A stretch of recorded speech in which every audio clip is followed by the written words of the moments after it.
Hello friends, today we discuss equity theory of motivation. This theory explains motivation level of an individual in relation to his perception on equity. What is equity? Equity means equality, fairness, justice, etc. It is the equal treatment to all or equal justice to all.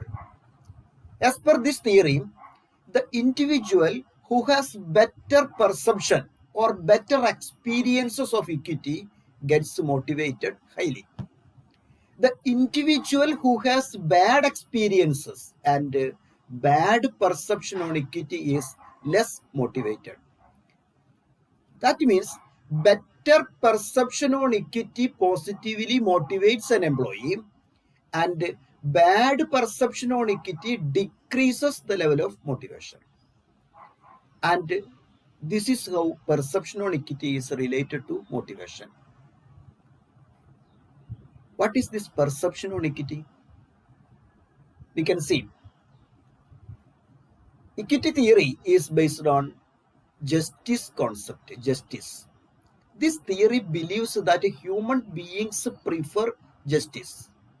They prefer equality, fairness, and they do not like injustice, inequality, and unfair behavior. Generally, human beings want to get fair treatment from others. We people want our leaders should be impartial and they should consider all citizens alike. We people desire that our rulers should keep fairness and justice in all their dealings. They should ensure equal justice to all. They should never be biased. Not only rulers, everyone should behave fairly and with justice. That means human beings prefer fairness, justice, or equity in all areas. When we realize that our manager is biased and favor some employees, such a manager cannot be considered as a good manager. Managers should be equitable to all. Equity theory is based on this equity concept. This theory says that employees prefer equity in organization. Another point highlighted in equity theory is that the employees prefer equitable relation in input and output. That means they expect equitable or reasonable return for their work. There should be equity in input and output. When they do some work, they should get reasonable remuneration. Another thing or another aspect of this theory is comparison. Employees compare their remuneration with the remuneration of other employees. For example, two employees are working in the same environment and one gets more wages and the other gets lower wages. This cannot be considered as equity. Equity exists only when all employees working in the similar situations get same wages. Here output input ratio of all employees should be same. What does this mean? Here there is a comparison. The employees compare their wages with others and they realize that there are some injustices. Some employees get more and some others get less. This is how they realize that there is equity problems in the organization. In short, equity theory is talking about equal treatment to all employees, same remuneration to all employees working in similar work environments. The equity theory states that employees are motivated highly only when they believe that they get equitable treatment from the management. And the employees will be less motivated as long as they believe that the management is not fair or there is no equity in organization.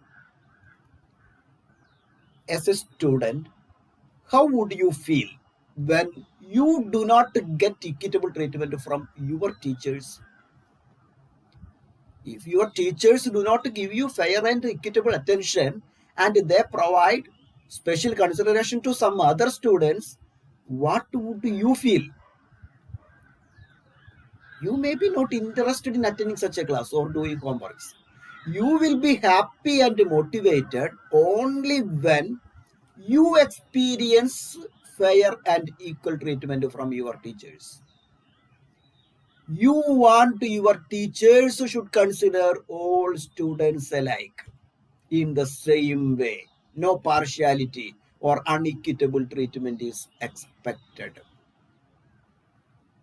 When you feel that your parents love your brother or sister more, you will be disappointed and will not be interested in participating in family affairs. You want your parents should consider all children alike. No special or unfair treatment is tolerable. Similarly, employees in an organization expect and prefer equity from the part of management. And they will be motivated to contribute to more when they feel that management is fair and equitable to all. This is how employees are motivated. This is the brief essence of the equity theory of motivation. However, we need to have a detailed discussion on various aspects of this theory. Okay, equity theory was proposed by John Stacy Adams in the year 1963. He was born in Brussels in Belgium in 1925. Later he moved to America. He was a behavioral psychologist. According to him, the employees always seek to maintain equity between the inputs that they bring to a job and the outcomes that they receive from it against the perceived inputs and outcomes of others. The employees always seek to maintain equity between the inputs that they bring to a job and the outcomes that they receive from it against the perceived inputs and outputs of others. This is the equity theory by Stacey Adams. The first part of the theory says that employees seek equity between inputs that they bring and outcomes or output that they receive. Equity between input and output. The second part says that they compare. The employees compare their inputs and outcomes with the inputs and outcomes of others. Thus, this theory believes that the employees always seek to maintain equity between their own input and output and also with others. Thus, the employees make two comparisons to ensure equity in the organization. First comparison is self-comparison. Here the employee compares his own input with his own output. Secondly, he compares him with others. Thus, this theory is based on two basic assumptions about human behavior. The first assumption is that employees make their contributions or inputs and expect some equitable reward or output for it. That means whenever an effort is taken, individuals expect an outcome. You people work hard and study well as you expect a return in the form of high marks. Employees offer their efforts as they expect matching remuneration. Okay. The first assumption of the theory is that employees make their contributions or inputs as they expect some equitable reward or output out of it. The second assumption is the comparison with others. Here, employees perceive equity when they believe that their output-input ratio is equal to that of other people. This assumption is about the human tendency to compare his output-input ratio with the output-input ratio of others. We are always eager to know what others get and what we get. When the examination results are declared, you inquire the marks scored by other students. Okay. Thus, we could see two assumptions of equity theory. Two types of comparisons are seen here. At first, the employee compares his own inputs with his own output. Secondly, the employee compares his inputs and outputs with those of others. What are these inputs and outputs? We can see an example. I am sure that you have many friends. You love your friends very much, and they also love you. When you feel that your friends love you as much as you love them, you become very happy and satisfied. But when you feel that your friends do not love you as much as you love them, you cannot be happy. You feel disappointed. That means when you love your friends, you expect similar love in return. You want equity between input and output. What is the input here? Input is the love that you give to your friends, and it is your input. When you give some input, you want to get the matching output. You want to get equal love in return. As far as employees in an organization are concerned, all that they give to the organization may be considered as their inputs. What do the employees give to the organization? They spend their valuable time in the organization. They work hard for the benefit of the organization.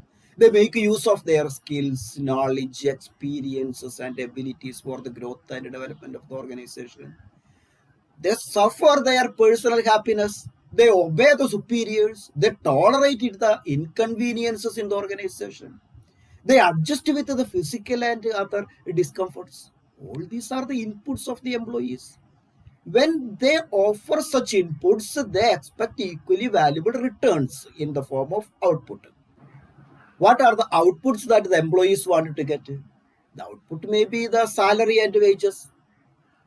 It may include recognition from the management, cordial and happy work environment, reputation, good status, better personal relations, etc. etc. Thus, the output may include both monetary and non-monetary rewards.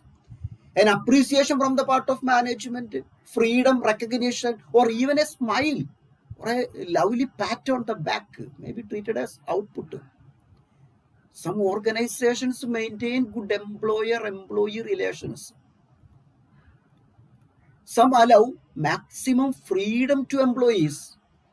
In some organizations, management is very approachable. All these are the rewards or outputs that can be taken as valuable outputs. Adams says that the structure of equity in the workplace is based on the ratio of inputs to outputs. Inputs are the contributions made by the employees for the organization. Outputs are the benefits and returns received to the employees from the organization. One important point is to be noted here. The theory says that this equity should be felt by the employee, or the equity should be perceived by the employee. Then only it would work better. If your lover says that he or she loves you very much, and if it is not felt to you, or if it cannot be experienced, there is no meaning in that love. Equity theory says that the employees should feel that they get equity treatment from the management. They should experience equity. They should perceive equity. This perception is termed as perception on equity. As per equity theory, an individual's motivation level is related to his perception on equity. What is perception here? Perception is the way in which something is regarded, understood, felt, or interpreted. Perception is one's own feeling and assessment of the matters. I have seen many students who feel disappointed and unhappy even after scoring 99% marks in examinations. They feel dissatisfied in losing 1 mark. as they perceive their mark as very low. On the other side, there are some other students who enjoy their results by sharing ice creams and sweets after scoring just a pass mark for the exam. Such students feel happy and satisfied as they perceive their result as a great success. That means the value of input and output is determined by the perception of the persons. If the employees perceive that they get a fair return from the management, they feel satisfied. And if they feel that they are not getting fair treatment, they will be dissatisfied. They will be disappointed. Here, the employees have certain expectations about the output. They have some calculations regarding it. Some employees may be happy even though they get lower returns. Some others may be unhappy even when they get higher returns.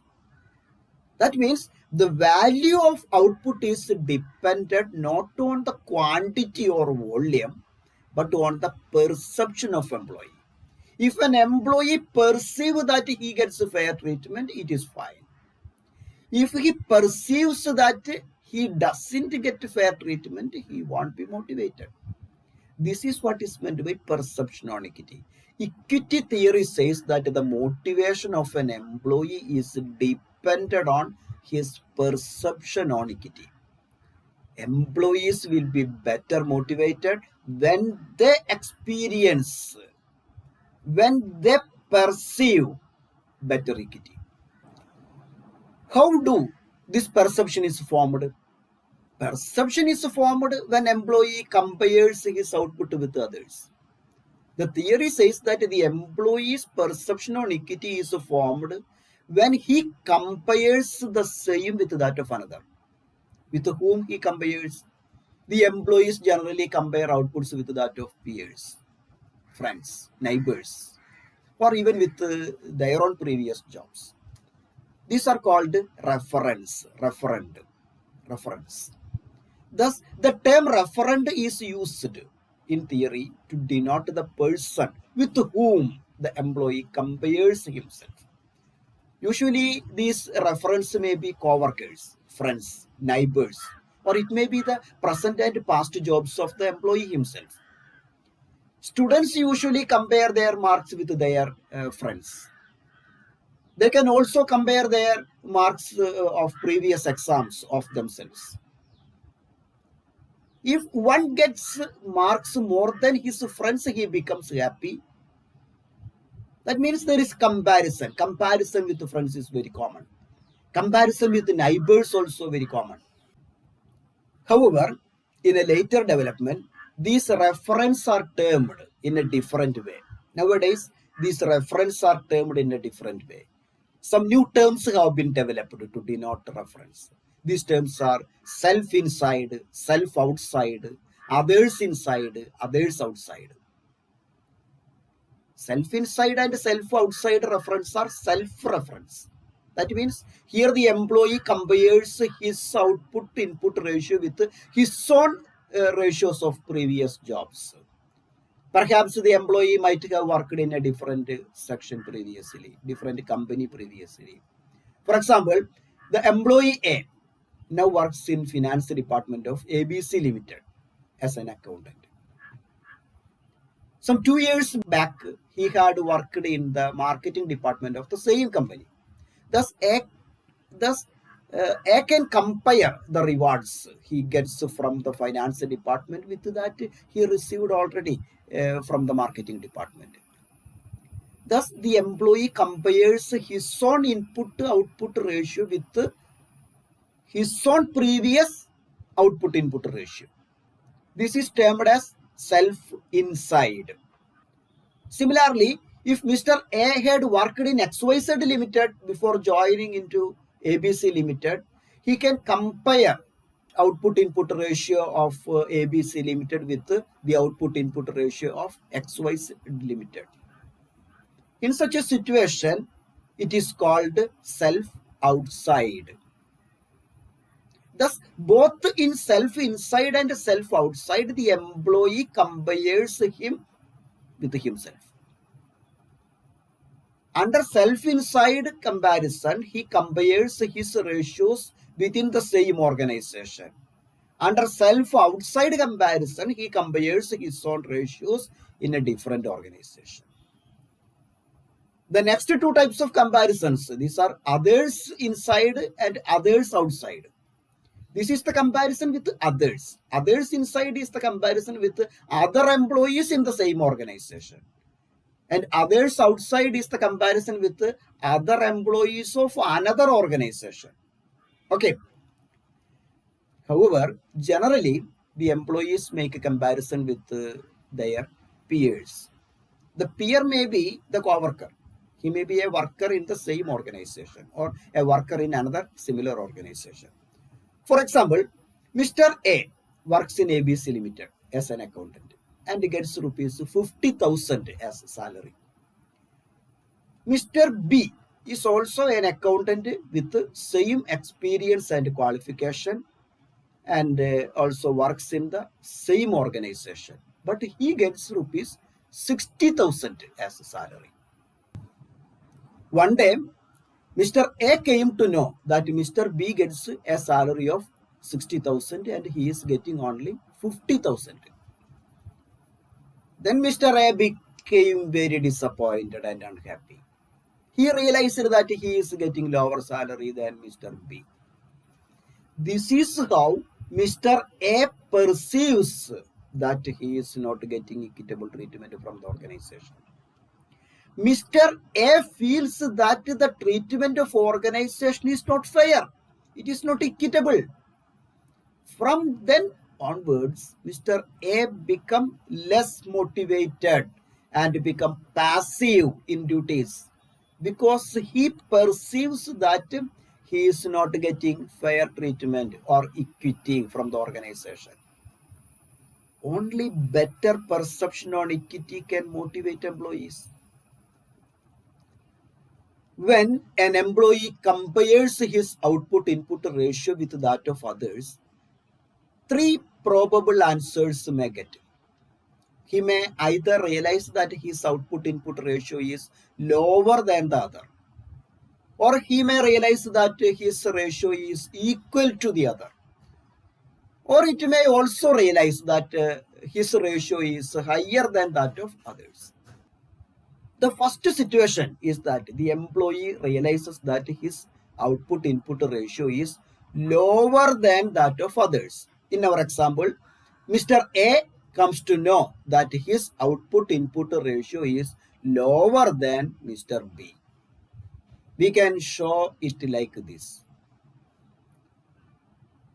Please look at the board. We can read it like this. The output-input ratio of A is lower than the output-input ratio of B. Here the ratio of the employee A is less than the other person B.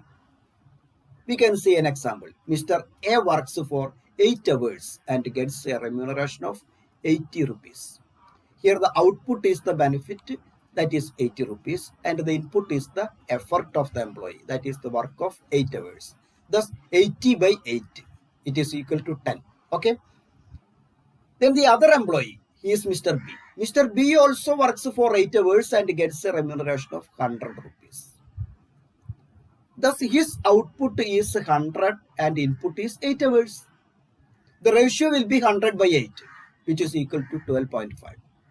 That means the output-input ratio of A is lower than B. Yes, look at the ratio.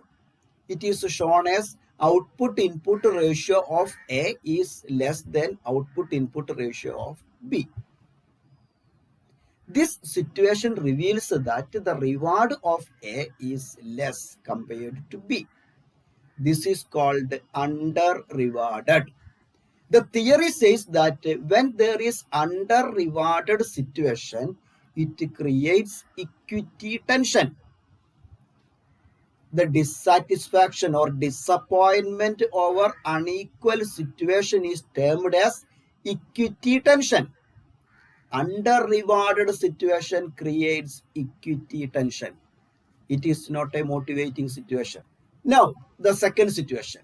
Here, both A and B get the same remuneration. That is 80.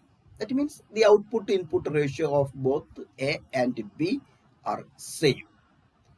The ratio is equal. This is the situation of equity and no need of any tension. Now, the third situation. Here, Mr. A, our employee, gets rupees 100 and the other employee, Mr. B, gets only 80. That means the output-input ratio of A is higher than output-input ratio of B. Here, our employee A gets more rewards than his peer. This is the situation of over-reward. This is also not equity. Here also an equity tension is created. Do you really believe that an over-rewarded situation can create equity tension? Theory says that over-rewarded situation also creates equity tension. The employee may feel some kind of guilt as he gets more than his peers. In such situations, he may try to equalize or justify his reward, his over-reward, by doing extra work or by taking extra responsibility.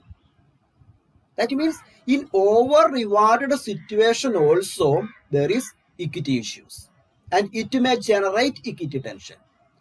Both under-rewarded and over-rewarded situations create equity tension. Equity tension cannot ensure motivation. In the theory, Adams called this equity tension as negative tension state. Negative tension state. What happens when one feels equity tension or negative tension state? As long as human beings do not like negative tension state, they will try to correct it. The negative tension state urges the employee to do something to relieve from this tension. That means if an employee is in negative tension state, he seeks some situations to solve or he seeks some solutions to make it equal. If your friend is not loving you as much as you do, you will be in a negative tension state and will do something to make it equal. What all will you do to make it equal? You can adopt both the negative and positive strategies. Sometimes you express your regret with a big sorrow face, no smile, no talk, and sometimes keep your distance with displeasure and ill feeling. Otherwise, you can love him more and more to attract his love and attention. Whatever may be the reaction, you will try to balance the ratio or try to establish equity with some willful efforts. Similarly, whenever an employee experiences inequality or injustice, he feels equity tension or he reaches to negative tension state. And then he willfully makes some efforts to make the situation normal, to regain the equity and to reduce equity tension. What all can be done by an employee to eliminate negative tension state? What all you do or how do you behave when you experience equity problems and negative tension state in your college or home? You have your own methods and strategies to express your regrets. Thus, employees also express their regrets with some reactions. Change in input, change in output, choosing a different referent, change the perception, etc., are some of the strategies adopted by employees to reduce equity tension. We can see one by one. Change in input or output is a widely used strategy.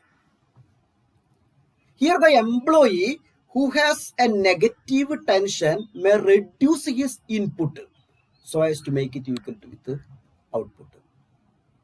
Now he is working for 8 hours. After knowing that he is under rewarded, he reduces his working time. That means he wastes his time with unproductive actions and reduce the effective work time. Here the employee decides to reduce his sincerity and hard work so as to make it equal with his output. I am getting only this much, so I need to do only this much. This is the attitude here. Similarly, if he is in an over-rewarded situation, he may increase his work time or he can be more sincere and hardworking.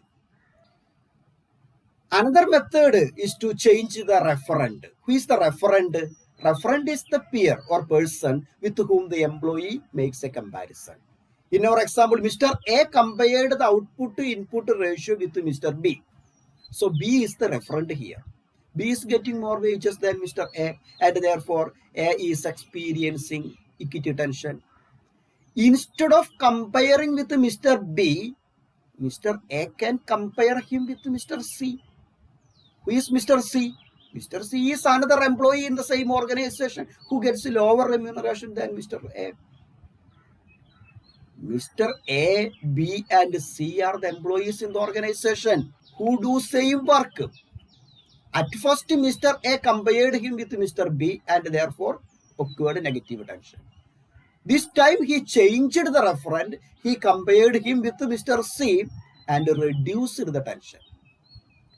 Here, by changing the referent, the employee reduces the tension and tries to solve the problem.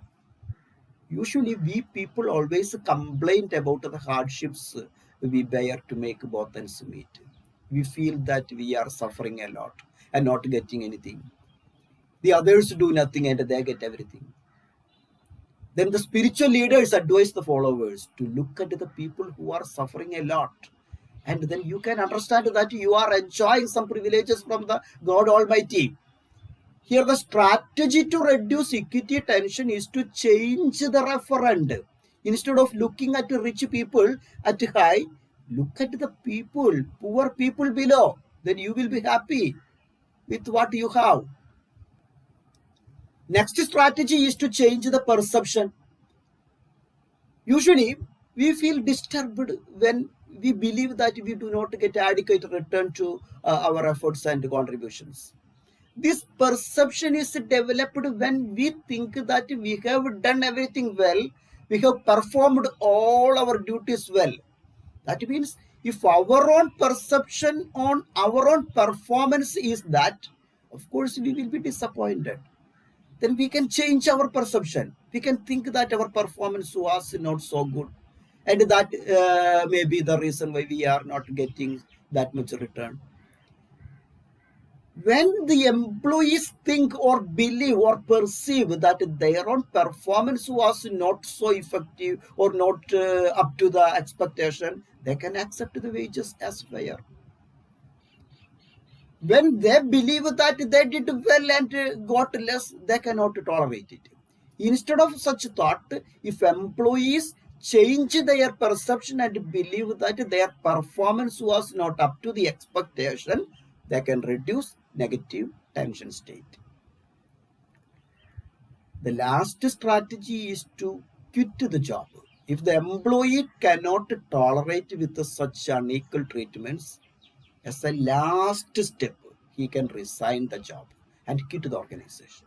Okay, this is the equity theory of motivation. Now we can make an analysis of the theory. Equity theory is basically a process theory. Do you know there are basically two types of motivation theories? These are termed as content theories and process theories. Content theories explain human behavior and motivation based on drives and needs. Under this category of theories, persons are treated as human beings with some basic needs, desires, and necessities. Human needs are the basis here. Maslow's need hierarchy theory. Achievement motivation theory, ERG theory, etc., etc., explaining motivation in this way. Equity theory explains human motivation not on the basis of human needs and necessities. Here, motivation is explained on the basis of some variables in work environment. And it also explains behavior as an output of interrelations with other persons. Equity theory, expectancy theory, goal setting theory, etc. are included in such a category. These theories are called process theories of motivation. Thus, Stacy Adams' equity theory of motivation is a process theory of motivation. Adams' theory states that individuals want a fair relationship between inputs and outputs. Similarly, equity theory is about fair treatment of employees in an organization. The theory says that when employees are treated fairly, they will be motivated. And when they are not treated fairly, they will not be motivated. Here the employees are always reward conscious. Whenever they do their work, they want some reward. They want the management should value their efforts. The management should at least note their efforts. The reward need not be in monetary form always. The equity theory says that management should know their employees and should be ready to realize them. Adams believe that the employees are highly sensitive and they experience variations or fluctuations in happiness when they make comparisons with others. The employees make sensible comparisons with others to ensure that they get a fair return. This is a clear indication to the management. Comparison with peers is quite normal. Therefore, whenever the wages and benefits are decided, when the allowances are determined, proper attention should be given to examine what others are offering in similar environments or what others are getting. Equity and fairness are essential values to be kept in organizational environment. When employees feel undercompensated, under-rewarded, it causes to develop the feeling of inequality, inequity. Such feelings can demotivate employees. When management succeeds in making the employees believe that the management is fair and equitable to all, such management can win support from the employees. However, some scholars criticize equity theory for its over-dependence on equity concept. They argue that human motivation is dependent on many factors. Demographic variables are there, psychological variables are there, emotional and economic variables are there. In such a situation, it is argued that we cannot ensure motivation by simply giving equal treatment to all. Even though there are criticisms, it is a fact that equity theory was a bold step towards the fairness and justice to be kept in organizations. This theory tries to limit the biased and unfair practices followed by many managers in the organizations. This theory also warns the managers against the authoritative and autocratic styles of decision-making strategies. Moreover, the theory values human emotions and supports democratic and socialistic aspects of management practices. Okay, hope that all of you have better experiences and perception on equity. Be motivated and smart. Hope to meet again in the next class with another topic. Thank you.